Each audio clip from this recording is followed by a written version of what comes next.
Al-Quran merupakan kitab suci yang telah menjadi pedoman umat Islam selama lebih dari 14 abad. Ia bukan hanya sekedar teks, tetapi juga sebuah perjalanan spiritual yang menghubungkan kita dengan Sang Pencipta.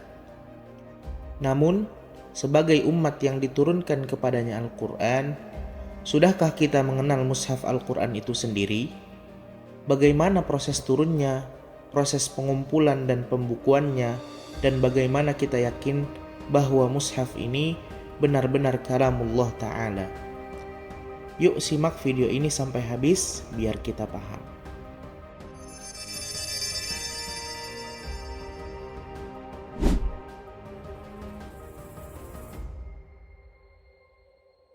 Al-Quran adalah kalamullah yang diturunkan kepada nabinya yang paling mulia, Muhammad sallallahu alaihi wasallam, melalui perantara malaikatnya yang paling mulia, Jibril alaihi salam.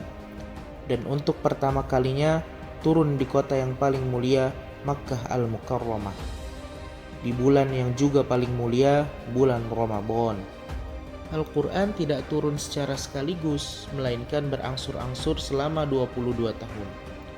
Turunnya Al-Quran secara berangsur-angsur ini membersamai kehidupan Nabi dengan para sahabatnya, sehingga sebagian dari ayat-ayat dalam Al-Quran merupakan bentuk validasi dan kadang juga teguran atas perlakuan yang mereka lakukan.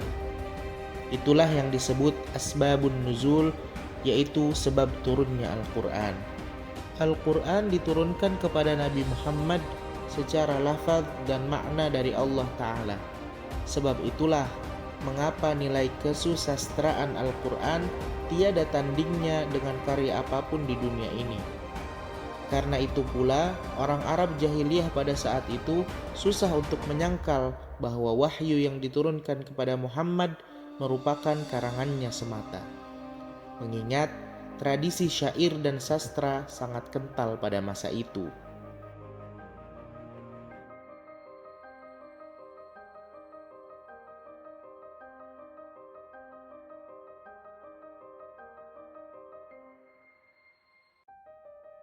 Di masa hidupnya baginda Nabi Shallallahu Alaihi Wasallam, saat itu tidak banyak dilakukan penulisan Al-Quran, karena memang budaya literasi saat itu belum populer. Orang lebih mengandalkan hafalan dalam banyak hal. Karena itulah, salah satu media yang sangat efektif dan populer pada saat itu ialah syair. Namun walau begitu, bukan berarti tidak ada sama sekali yang mempunyai keahlian dalam baca tulis. Sebutlah nama-nama seperti Khalid bin Sa'id bin As, Utsman bin Affan, Ali bin Abi Thalib, Syarahbil bin Hasanah, Ubay bin Ka'ab, Zaid bin Thabit, Hanzalah bin Rabi', Aban bin Sa'id bin As, dan Muawiyah bin Abi Sufyan. Sahabat-sahabat ini merupakan orang-orang yang kerap diminta Rasulullah Shallallahu Alaihi Wasallam untuk menulis wahyu yang turun. Bahkan di antara nama-nama ini ada yang kerap disebut sebagai sekretaris pribadi Rasulullah Shallallahu Alaihi Wasallam, yaitu Zaid bin Thabit. Pada zaman ini media tulis sangatlah terbatas. Para sahabat biasanya menuliskan Al-Quran pada pelepah kurma, kulit binatang, tulang belikat hewan, dan batu.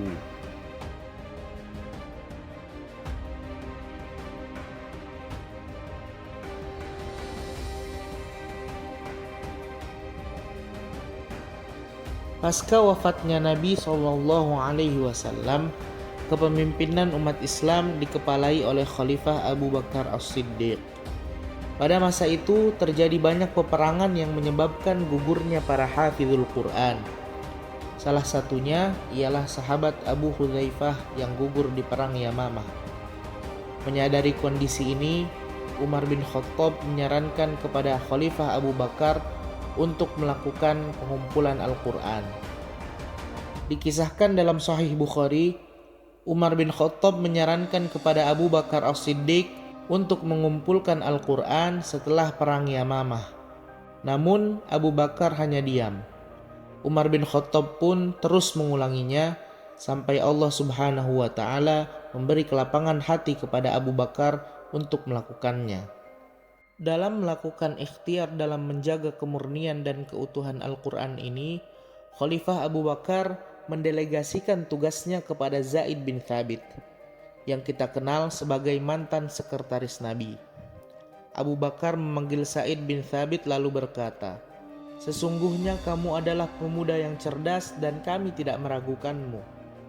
Kamu juga penulis wahyu Rasulullah Sallallahu Alaihi Wasallam. Maka telitilah Al-Quran dan kumpulkanlah." Zaid berkata, "Aku pun meneliti Al-Quran dan mengumpulkannya dari pelepah, lempengan batu, dan hafalan para sahabat." Dengan dikumpulkannya Al-Quran pertama kali pada zaman ini, tentu menghilangkan kekhawatiran tentang kemurnian Al-Quran, karena Al-Quran disampaikan oleh Rasulullah Sallallahu Alaihi Wasallam kepada para sahabat dengan jalur mutawatir. Dalam pembahasan ilmu hadis, mutawatir artinya beruntun atau berturut-turut. Maksudnya, hadis mutawatir adalah hadis yang diriwayatkan oleh sejumlah perawi hadis dari sejumlah lainnya yang menurut adat kebiasaan mustahil untuk secara beramai-ramai sejumlah perawi tersebut bersekongkol untuk berbohong. Setelah Al-Quran dikumpulkan dalam lembaran-lembaran, Zaid pun menyerahkannya kepada Khalifah Abu Bakar, dan beliau pun menyimpannya sampai beliau wafat. Kemudian setelah itu, mushaf tersebut dipercayakan kepada putri Umar bin Khattab, yaitu Hafsah, untuk menjaganya.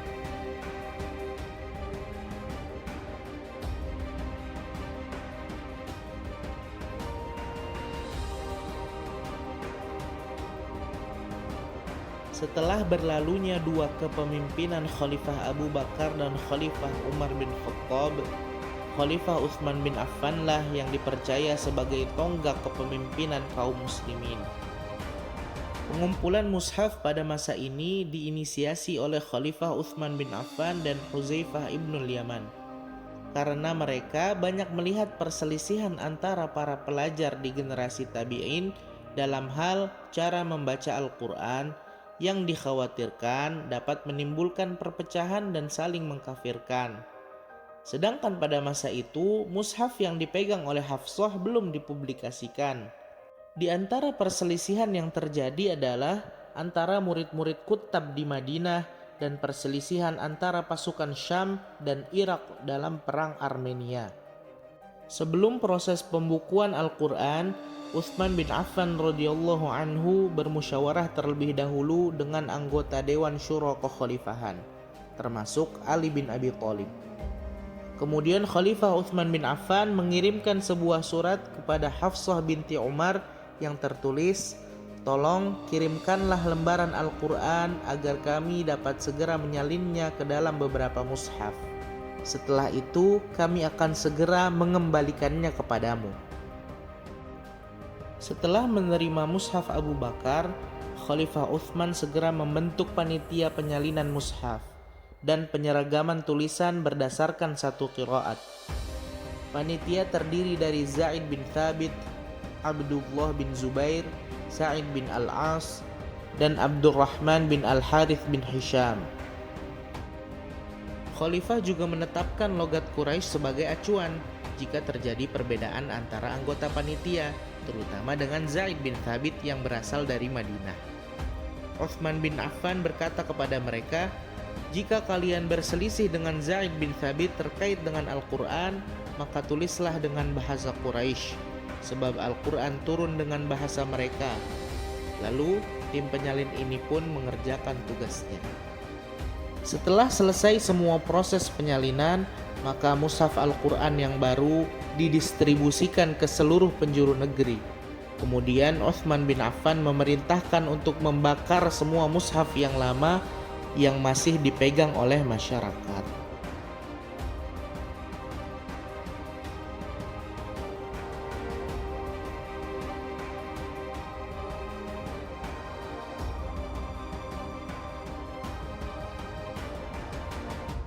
Teman-teman, begitulah sejarah singkat mengenai turunnya Al-Quran serta pembukuannya dari masa ke masa.